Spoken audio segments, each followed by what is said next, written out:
Watch me turn this 2 little mini skirt into the cutest bucket bag.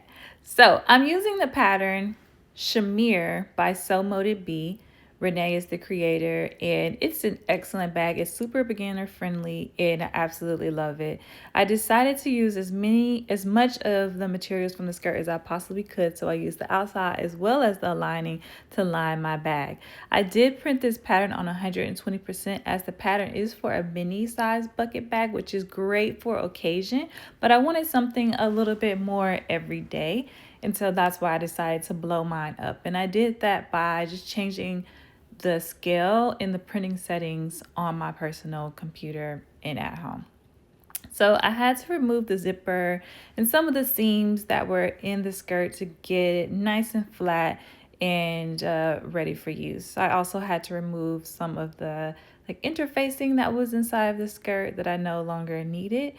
I also want to note that I put my purse feet on before I started sewing. So that's a step that you won't see here. You won't see me cutting out my pocket bags either. But I just wanted to make note that if you are going to use purse feet, which are optional, you'll go ahead and put those on before you start to sew. It's just much easier, and you can actually layer the Decoville Heavy on top of that. So something else you don't see is that I did interface all of my pieces. Again, that's like more of an optional step and kind of dependent upon which fabric you use, but I wanted my bag to have a nice body to it, so I did use SF101 to interface my entire bag. So you start by just attaching your zipper pocket to the lining and then the lining to the fabric. So you'll assemble the pocket first. It's really simple. If you've ever done a zipper pocket for a bag before, same process, or if you've ever done a welt pocket in a garment, it's very similar. And the instructions are very clear and straightforward. So here you see I have my lining pieces attached. You fold it in half and then you just stitch up all of your sides. So I use clips personally because I was working with suede and I didn't want to get pinholes in my fabric. But if you're using maybe a lightweight upholstery or even a garment fabric, totally use your pins. Really just use what you have.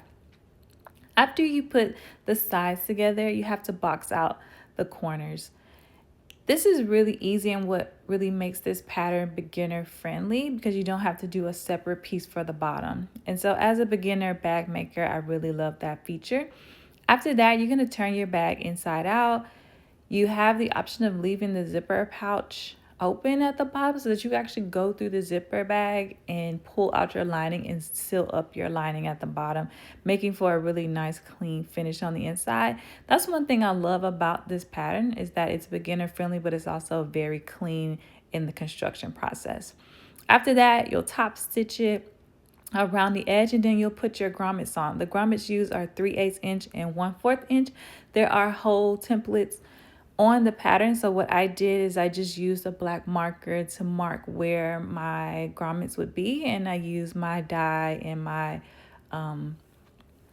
press machine to insert the grommets. If you don't already have grommets, there are some in my Amazon storefront if you like the ones that I use, as well as the other hardware like the purse feet and the chain and the handle. You can of course make all of this stuff. You don't have to purchase it, but I did because I am a beginner and I don't necessarily know how to create all of this stuff. So this is the Shimere bag. I really love it. This is it at 120%. I hope you get the pattern. You can use code Shimere15 to save a little money, and that's the bits that were left.